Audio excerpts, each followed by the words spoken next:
الحمد لله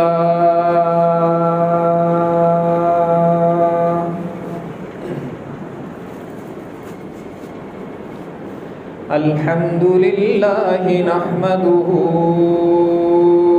ونستعينه ونستغفره ونؤمن به ونتوكل عليه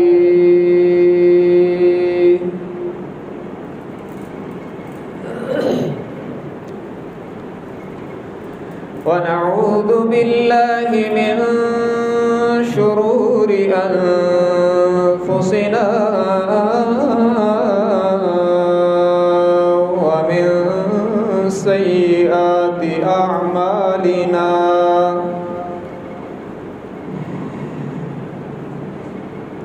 من يهده الله فلا مضل له ومن يضلله فلا هادي له ونشهد أن لا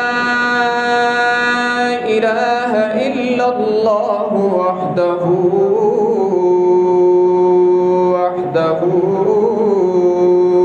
لا شريك له ونشهد أن سيدنا وسندنا وشفيعنا وقائدنا الأعظم وهادينا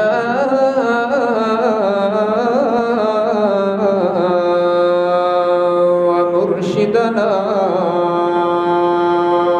ومأوانا وملجانا ومولانا محمدا عبده ورسوله أرسله بالحق بشيرا ونذيرا وداعيا إلى الله بإذنه وسراجا منيرا وصلى الله تعالى عليه وعلى آله وأصحابه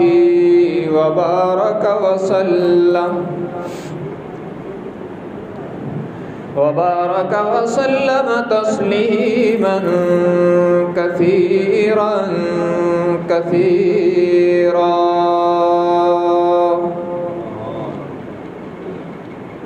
أما بعد فأعوذ بالله من الشيطان الرجيم بسم الله الرحمن الرحيم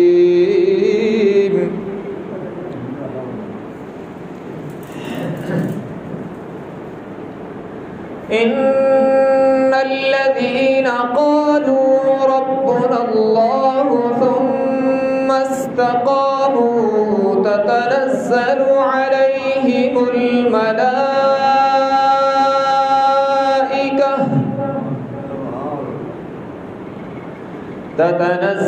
عليهم الملائكة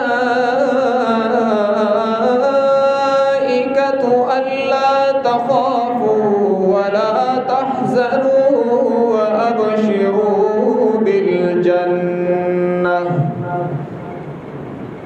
وأبشروا بالجنة التي كنتم توعدون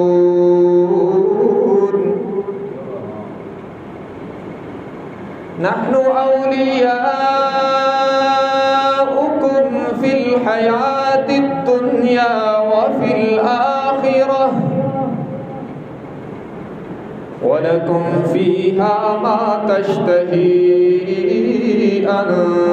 أنفسكم وَلَكُمْ فِيهَا مَا تَدَّعُونَ نُزُلًا مِّن غَفُورٍ رَّحِيمٍ. وقال الله تبارك وتعالى في كلام المقدس على مقام آخر: وَإِذْ قُلْنَا لِلْمَلَائِكَةِ اسْجُدُوا لِآدَمَ فَسَجَدُوا إِلَّا إِبْلِيسَ أَبَى وَاسْتَكْبَرَ وَكَانَ مِنَ الْكَافِرِينَ.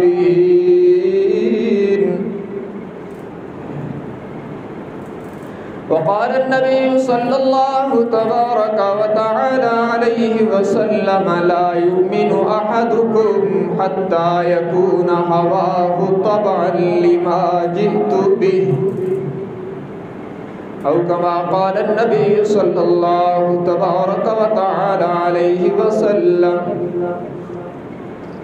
صدق الله وصدق رسوله النبي الأمي الهاشمي الأمين الكريم، ونحن على ذلك لمن الشاهدين والشاكرين، والحمد لله رب العالمين. إن الله وملائكته يصلون على النبي يا أيها الذين آمنوا صلوا عليه وسلموا تسليما. اللهم صل على محمد وعلى آل محمد كما صليت على إبراهيم وعلى آل إبراهيم إنك حميد مجيد. اللهم بارك على محمد وعلى آل محمد كما باركت على إبراهيم وعلى آل إبراهيم إنك حميد مجيد.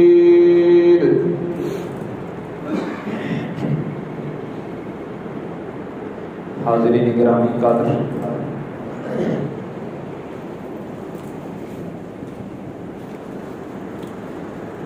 آج کی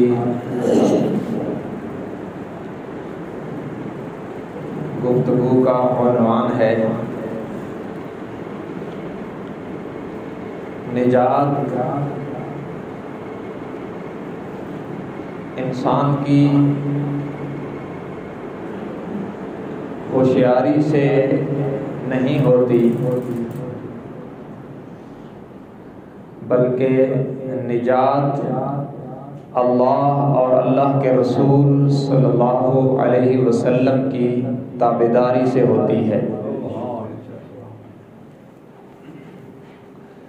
اس وقت مادیت پرستی عروج پر ہے، نظر کا دھوکہ بہت سے لوگوں کی دنیا اور آخرت تباہ کر رہا ہے۔ بندہ نادانیوں میں یہ سمجھ بیٹھا ہے کہ جو کچھ مجھے نظر آ رہا ہے وہی صحیح ہے، اور جو کچھ میری عقل میں آتا ہے اسی میں میری کامیابی ہے، اسی میں نجات ہے، جبکہ حقیقت میں ایسا نہیں ہے۔ نجات میری اور آپ کی عقل میں آنے والی چیزوں پر نہیں ہے، نجات نظر میں آنے والی چیزوں پر نہیں ہے، بلکہ دنیا اور آخرت میں اطمینان اور نجات اللہ اور اللہ کے رسول صلی اللہ علیہ وسلم کی عبادت اور اطاعت سے وابستہ کی ہوئی ہے۔ کائنات میں جب اللہ نے انسان کو بنایا اس وقت سے لے کر آج تک اور پھر قیامت تک نجات کو ہر دور میں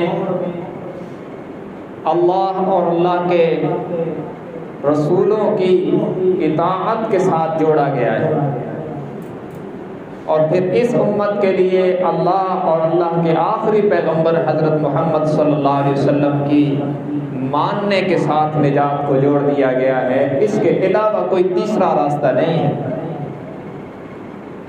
کائنات میں جب اللہ نے انسان کو بنایا اسی وقت سے یہ نظریہ وجود میں آیا، ہوشیاری دکھانے کا، عقل کے زاویے دوڑانے کا، عقل کے گھوڑے دوڑانے کا، لیکن اسی وقت سے بارگاہ الہی سے یہ فیصلہ ہوا کہ جنہوں نے اللہ کی مان لی وہ کامیاب ہو گئے، اور جس نے ہوشیاری دکھائی اور اپنے عقل سے ایک لاجک دی وہ ناکام ہو گئے۔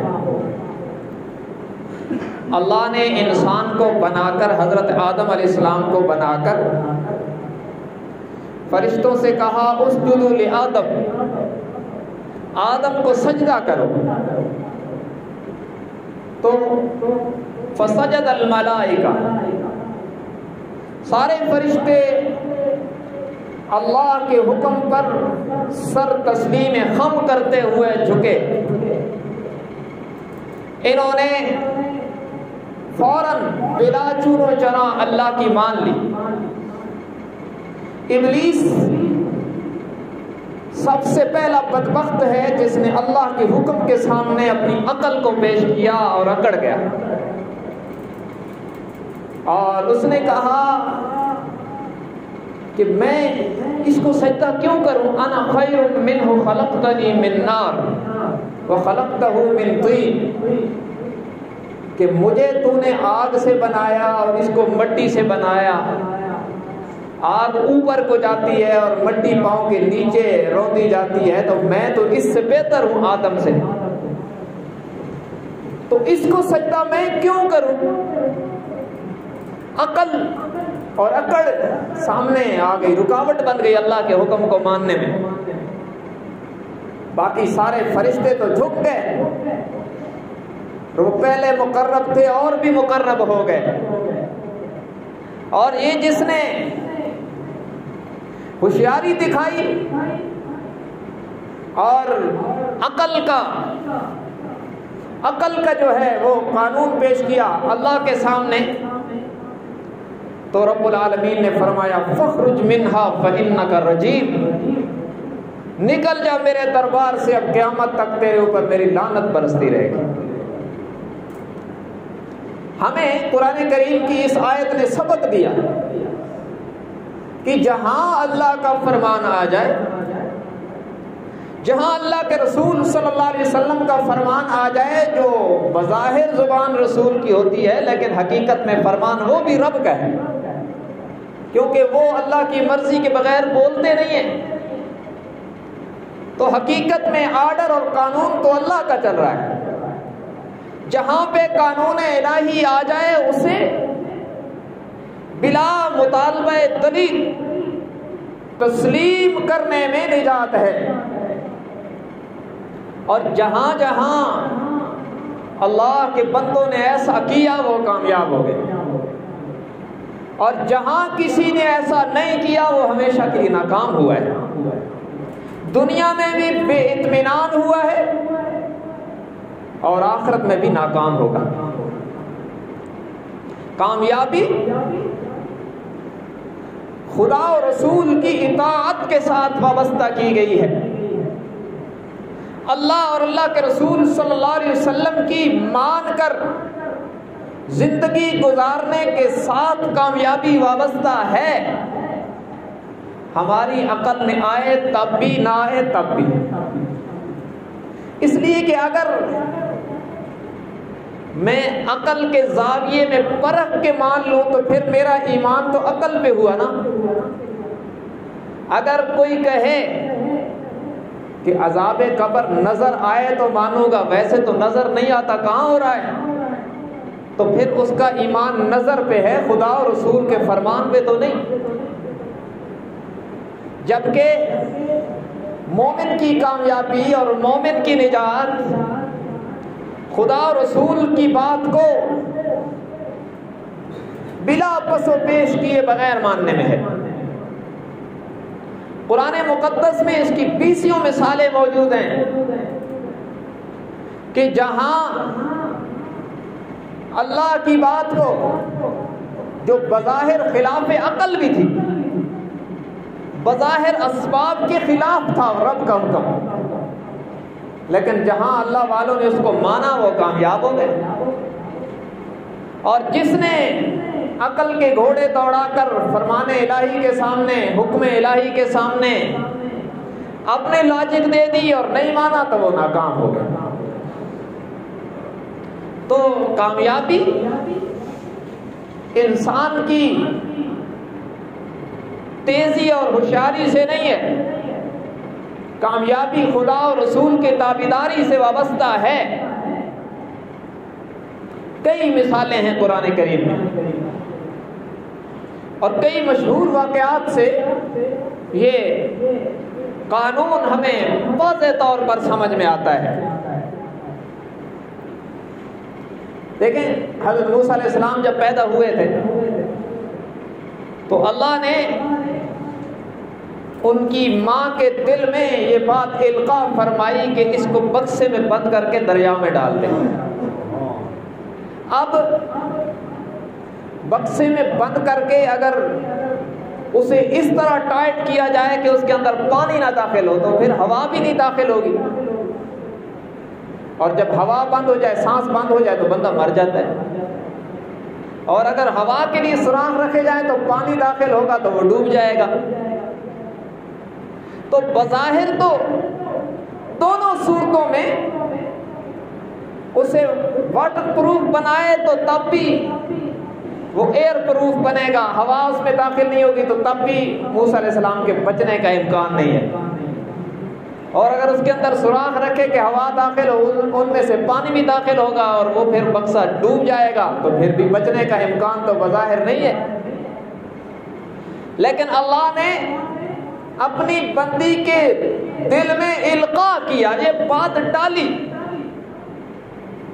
تو اس نے یوں نہیں کیا کہ یا اللہ یہ کروں تو بچے گا کیسے، نہیں، یہ جو ہے نا کہ یہ کروں تو کیسے بچے گا، کیسے ہوگا، یہ خدا اور رسول کے فرمان کے آگے یہ کام نہیں چلتا۔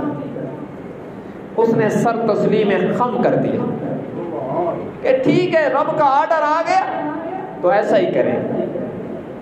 اب یہ وضاحت تو نہیں ملتی کہ اس نے کیا کیا تھا، بکسا کیسا بنایا تھا، واٹر پروف تھا یا ایئر پروف تھا یا کیسا تھا، لیکن یہ تو ہے کہ اس نے دریا کے حوالے کر دیا۔ اور قرآن کریم میں اس کو باقاعدہ طور پر بیان کیا گیا کہ اللہ نے 2 وعدے بھی کیے کہ میری ماننا آپ کا کام ہے، بکسے میں بند کر کے اسے دریا کی لہروں کے حوالے کرنا آپ کا کام ہے، ہم کیا کریں گے؟ فرمایا وَأَوْحَيْنَا إِلَىٰ أُمِّ مُوسَىٰ أَنْ أَرْضِعِيهِ، ہم نے موسیٰ علیہ السلام کی والدہ کی طرف بات القاء فرمائی، اس کے دل میں بات ڈالی۔ ان حالات میں جب بچوں کو پیدا ہوتے ہی ذبح کر دیا جاتا تھا، ہم نے کہا ام موسیٰ اسے دودھ پلاتی رہ، فَإِذَا خِفْتِ عَلَيْهِ، جب تجھے خطرہ محسوس ہو کہ اب اسے ذبح کر دیا جائے گا، فَأَلْقِيهِ فِي الْيَمِّ، پھر اسے دریا کی لہروں کے حوالے کر دینا، وَلَا تَخَافِي ولا تحزنی، خوف بھی نہ کرنا، غم بھی نہ کرنا، دریا کی لہروں کے حوالے کرنا تیرا کام ہے۔ دو وعدے ہم کر رہے ہیں، فرمایا انا رادوہ الیکی وجاعلوہ من المرسلین۔ دو وعدے ہمارے ہیں، دریا کی لہروں کے حوالے کرنا تیرا کام ہے۔ ہم وعدہ کرتے ہیں تیرے لخت جگر کو تیرے پاس بھی لوٹائیں گے، اور ایک وقت آئے گا اس کے سر پہ نبوت کا تاج بھی پہنا دیں گے۔ چنانچہ اس نے یوں کر دیا، دریا کی لہروں کے حوالے کر دیا۔ اللہ کا قانون یہ ہے کہ وہ موت کے نقشوں میں حیات پیدا کرتا ہے۔ کاش کہ یہ بات ہمارے دلوں میں اتر جائے۔ اب دریا میں بکسا ڈال دیا، اس میں بچہ ہے، تو بظاہر تو میں نے عرض کیا نا زندگی کا کوئی امکان نہیں ہے۔ اور ذبح کون کروا رہا ہے؟ فرعون وقت۔ اور رب العالمین نے دریا کی لہروں سے کہا کہ اس بکسے کو بہا کر ادھر ہی لے جاؤ جہاں فرعون کھڑا ہے۔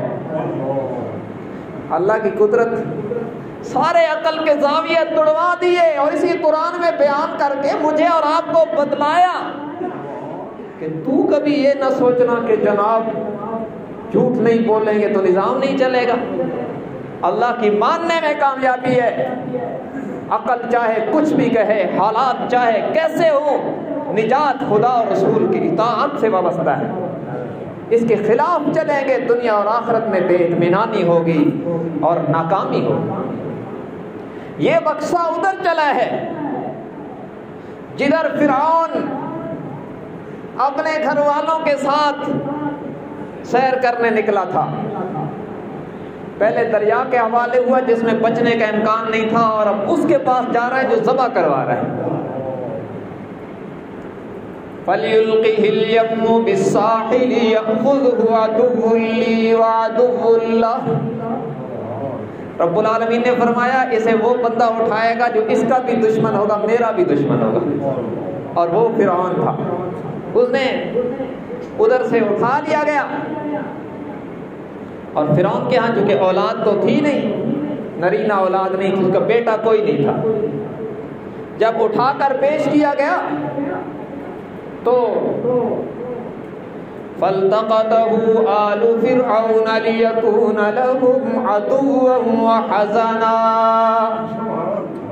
فرمایا فرعون کے لشکر نے اٹھا لیا۔ اور یہاں پر مفسرین نے عجیب بات لکھی، جب موسیٰ علیہ السلام کو اٹھا کر لے گئے نا، تو پیغمبر تو پیدا ہوتے ہی حسین ہوتا ہے، اور پھر اوپر سے رب نے خاص محبت کی تجلی ڈالی ہوئی تھی۔ قرآن میں ہے وَأَلْقَيْتُ عَلَيْكَ مَحَبَّةً مِّنِّي۔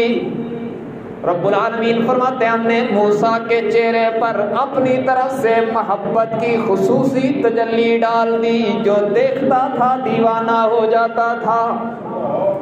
آسیہ نے دیکھا، کیا بات ہے، فرعون بدبخت، اس نے دیکھا تو پہلے اس نے کہا کہ ہو سکتا ہے کہ وہی ہو جو میری حکومت کا تختہ الٹے سے قتل کر دینا چاہیے۔ آسیہ نے کہا بڑا نالائق ہے، پتہ نہیں کہاں سے بکسا پانی میں تیرتا ہوا آ رہا ہے، اتنا خوبصورت بچہ ہے، ایسے بچے قتل کیے جاتے ہیں۔ لا تقتلوه عسى ان ينفعنا او نتخذه ولدا وهم لا يشعرون۔ آسیہ نے کہا اسے قتل نہ کیجیے، ہو سکتا ہے یہ ہمیں نفع دے اور ہمیں اسے بیٹا بنا ڈالیں۔ فرعون نے آسیہ کے کہنے پر یہ ارادہ ملتوی کر دیا۔ قرآن کہتا ہے وَهُمْ لَا يَشْعُرُونَ، فرعون اور اس کے ہم نواؤں کو شعور نہیں تھا۔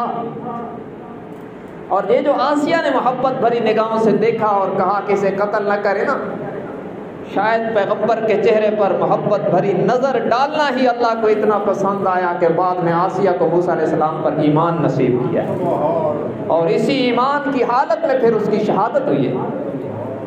تو بہرحال یہ ان حالات میں اب جب فرعون کے محل میں پہنچ گیا اور ذبح کا ارادہ اس نے ملتوی کر دیا، تو اب اللہ کا وعدہ بھی تو پورا ہونا تھا نا جو موسیٰ علیہ السلام کی والدہ سے تھا کہ تیرے پاس واپس لوٹاؤں گا، تو میرے حوالے کر، پھر دیکھ میں کیا کرتا ہوں۔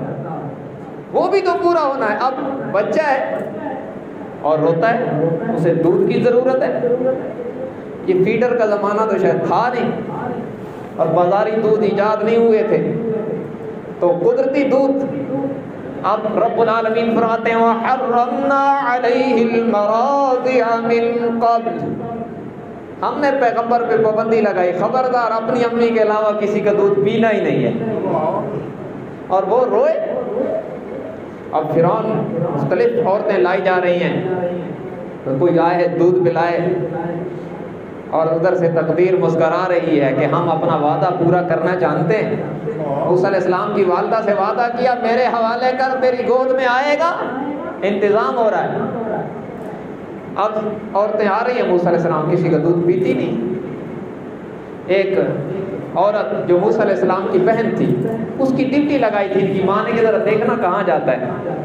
اس نے جب دیکھا نا کہ یہ ادھر فرعون نے اٹھا لیا، تو وہ بھی ساتھ ساتھ چلی گئی، اور اس نے کہا جب دیکھا نا کسی کا دودھ نہیں پی رہے، یہ بڑے بڑے پریشان ہے، اس نے کہا ایک عورت بتلاتی ہو سکتا ہے اس کا دودھ پی لے۔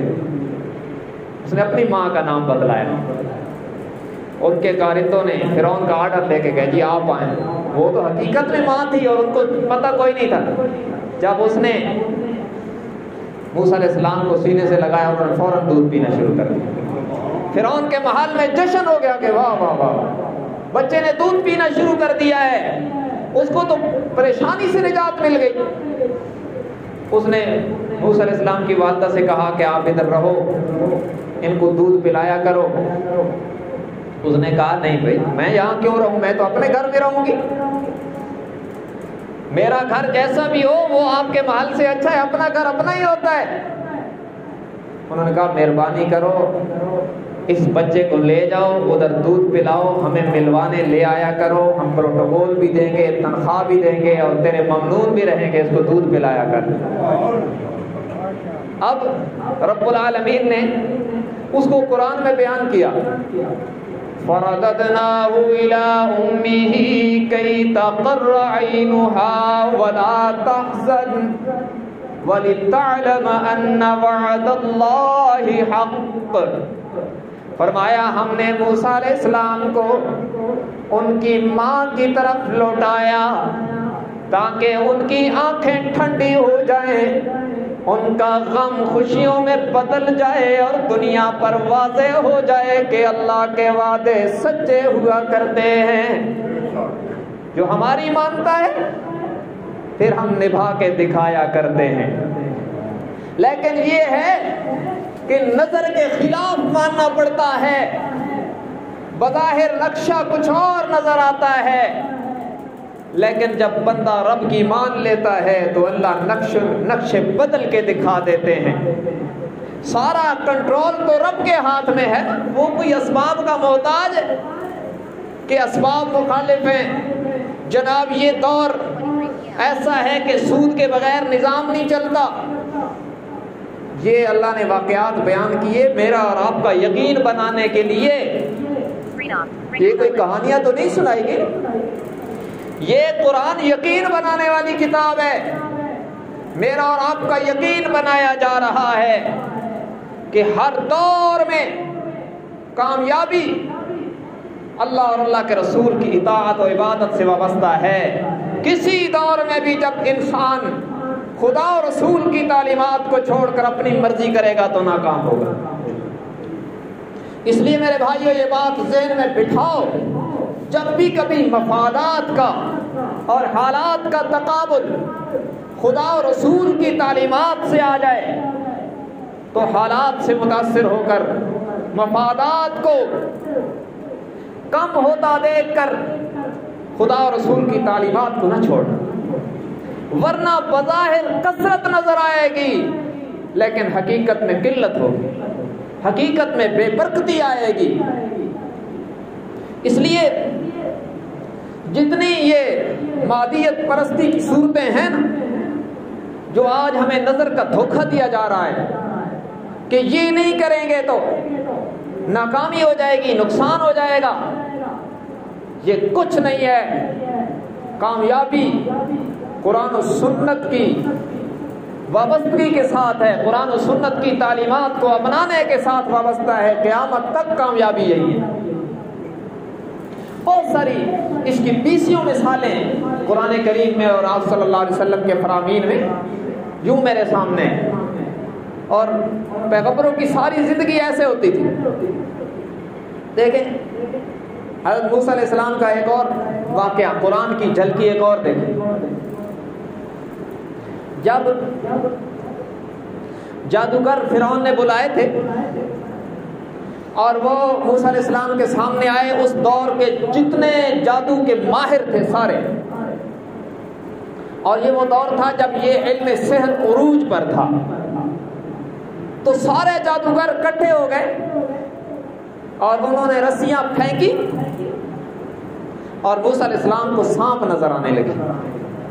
حقیقت میں تو رسیاں تھیں، یخیل الیہ من سحرہم انہا تسعی، ان کے جادو کے کرتب نے خیالات بدلے اور موسیٰ علیہ السلام کے خیال میں ایسے لگا کہ یہ سانپ ہیں جو چل رہے ہیں۔ موسیٰ علیہ السلام کے ہاتھ میں وہ عصا تھا جو ان کے ہاتھ میں ہوتا تھا۔ تو اب عقل کیا کہتی ہے کہ یہ عصا جو ہاتھ میں ہے نا، اس کو مضبوطی سے پکڑ کے رکھا جائے تاکہ ان سانپوں میں سے کوئی بھی قریب آئے تو اس عصا سے اسے مارا جائے۔ عقل کا پجاری یہی کرتا، اگر کوئی اسے کہے بھئی یہ عصا پھینک دو تو وہ کہے گا عجیب بات ہے، اتنے سانپ نظر آ رہے ہیں اور یہ تو میرا آخری سہارا میری لاٹھی ہے، اس کو بھی پھینک دیں۔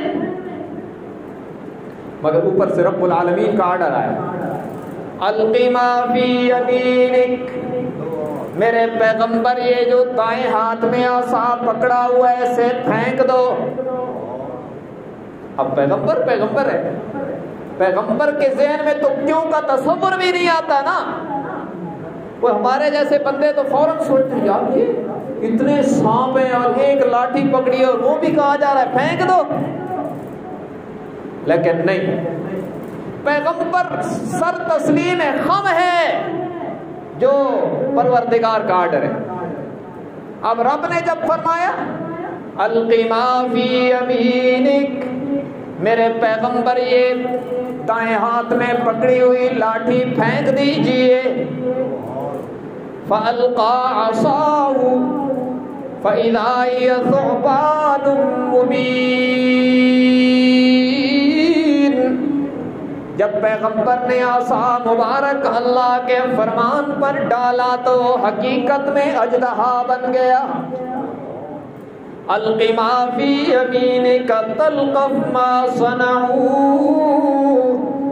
انما صنعوا کید ساحر ولا یفلح الساحر حیث اتی، فالقی السحرة سجدا قالوا آمنا برب ہارون وموسیٰ، جادوگروں نے جادو کا کرتب دکھا کر رسیوں کو خیالاتی دنیا میں سانپ ظاہر کیا تھا، حقیقت میں سانپ بنی نہیں تھی، لیکن جب اللہ کے آرڈر پر موسیٰ علیہ السلام نے عصا مبارک ڈالا تو حقیقت میں اژدہا بن گیا اور اس نے ان ساری رسیوں کو نگل ڈالا۔ پیغمبر کی اطاعت کے نتیجے میں جب جادوگروں نے دیکھا تو سمجھ گئے کہ یہ جادو نہیں معجزہ ہے، ان سب نے کہا قالوا آمنا برب العالمین رب موسیٰ و ہارون، ہم موسیٰ علیہ السلام اور ہارون علیہ السلام کے رب پر ایمان لائے ہیں. ہم مان گئے جو موسیٰ علیہ السلام کے ہاتھ پہ ظاہر ہوتا ہے جادو نہیں معجزہ ہے, اور معجزہ دکھانے والا پیغمبر ہے. اس لیے آج کے بعد ہم موسیٰ کی اطاعت کا عزم کرتے ہیں, اس پر ایمان لانے کا اعلان کرتے ہیں. پیغمبر کا عمل رب کی ماننے کا اظہار جب عملی صورت میں پیغمبر نے کیا, اس کی برکت یہ ظاہر ہوئی کہ چند لمحے پہلے جو مقابلے میں کھڑے تھے وہ سارے پیغمبر کے صحابی بن گئے, اور اتنا مضبوط ایمان نصیب ہوا ہے کہ فرعون نے جب دیکھا نا تو انہیں دھمکی دی. جنہوں نے چند سیکنڈ پہلے کلمہ پڑھا, فرعون نے انہیں دھمکی دی ہے, کہا لَأُقَطِّعَنَّ أَيْدِيَكُمْ وَأَرْجُلَكُمْ مِنْ خِلَافٍ وَلَأُصَلِّبَنَّكُمْ فِي جُذُوعِ النَّخْلِ وَلَتَعْلَمُنَّ أَيُّنَا أَشَدُّ عَذَابًا وَأَبْقَىٰ. کہا میری مرضی کے بغیر موسیٰ علیہ السلام کی ماننے والوں, تمہیں پتہ نہیں میں مخالف سم سے تمہارے ہاتھ پاؤں کاٹ دوں گا, یعنی دایاں ہاتھ اور بایاں پاؤں کاٹ کے تمہیں بیکار کر دوں گا, اور اگر تم نے پھر بھی نہ مانی تو تمہیں سولیوں پہ لٹکا کر نشان عبرت بنا دوں گا. انہوں نے کہا فَقْضِ مَا أَنْتَ قَاضٍ, ارے نادان دھمکیاں کیوں دیتے ہو, تیرے بس میں جتنا ہے وہ کر دیجئے.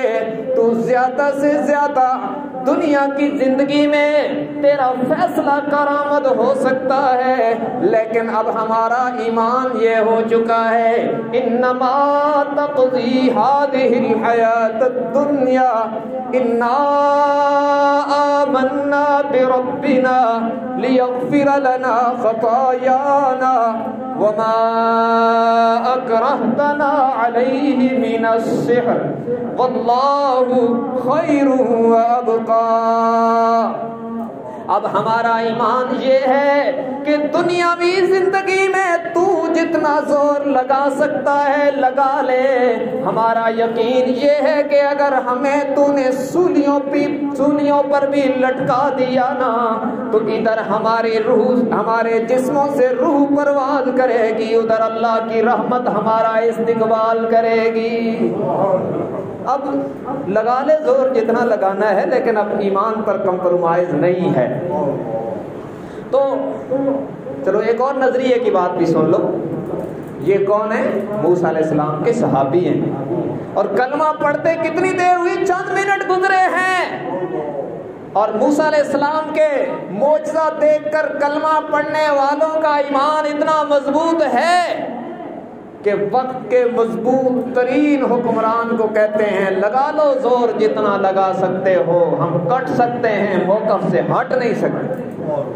بھائی جب چند لمحے پہلے موسیٰ علیہ السلام کا کلمہ پڑھنے والوں کا ایمان اتنا مضبوط ہے تو پھر اس ابو بکر کا ایمان کتنا مضبوط ہوگا جس نے 23 سال جی بھر کے رخ مصطفیٰ کو دیکھا ہے. اس عمر کا ایمان کتنا مضبوط ہوگا جس کے لیے غلاف کعبہ پکڑ کے میرے آقا نے عرض کی اللہ اسلام پہ بہار چاہتا ہے تو عمر دے. اس عثمان کا ایمان کتنا مضبوط ہوگا جس کے متعلق میرے آقا نے فرمایا اللہ فرش پہ عثمان پر میں راضی ہوں, عرش سے تو بھی راضی ہو جا. اس علی کا ایمان کتنا مضبوط ہوگا جس نے شعور کی آنکھ محمد الرسول اللہ کی جھولی میں کھولی, اور جو بچپن میں میرے نبی کی انگلی پکڑ کے جس نے کلمہ پڑھا اور وفات تک جو نبی کے ساتھ رہا ہے, جو کبھی میرے پیغمبر سے جدا نہ ہوئے, ان صحابہ کا ایمان کتنا مضبوط ہوگا. یہ آمنہ کے لال کے صحابہ ہیں, ان کا ایمان کتنا مضبوط ہوگا جب موسیٰ کے صحابی کا ایمان اتنا مضبوط ہے. تو بہرحال میں عرض یہ کر رہا ہوں کہ نجات ہماری تیزی کے ساتھ وابستہ نہیں ہے، ہماری ہوشیاری کے ساتھ وابستہ نہیں ہے، نجات خدا اور رسول کی تابعداری سے وابستہ ہے۔ اور اللہ کے نبی نے قانون بیان کیا ہے، سنو، ہماری مین سٹریم کی کتابوں میں یہ روایت موجود ہے۔ قال النبی صلی اللہ علیہ وسلم لا یؤمن احدکم حتی یکون ہواہ طبعا لما جئت بہ۔ جناب محمد الرسول اللہ صلی اللہ علیہ وسلم نے فرمایا، تم میں سے کوئی بھی اس وقت تک کامل مومن نہیں بن سکتا، تم میں سے کسی کو بھی ایمان کا کمال اس وقت تک نصیب نہیں ہو سکتا جب تک وہ اپنی نفسانی خواہشات کو میری سنت کے تابع نہ کر دے، اس وقت تک ایمان پر کمال آتا ہی نہیں ہے۔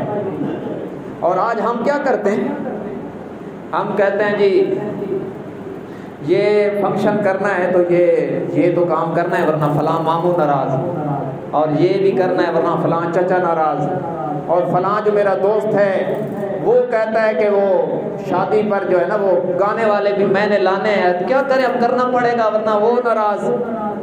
یہ کون سوچتا ہے کہ یہ نہیں کرنا ورنہ خدا ناراض اور مصطفیٰ ناراض؟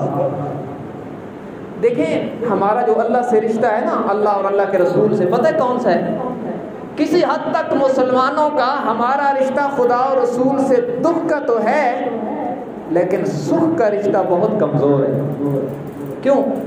بندہ مر جائے نا، کہتے ہیں مجھ صاحب سے پوچھو، غسل سنت طریقے کے مطابق دینا ہے، اس کو کفن بھی سنت کے مطابق پہنانا ہے، استاد جی سے پوچھو کتنے کپڑے مسنون ہیں، کفن کیسے پہنایا جاتا ہے، غسل کیسے دیا جاتا ہے، چارپائی کو کیسے اٹھایا جاتا ہے، قبر میں کیسے اتارنا ہے۔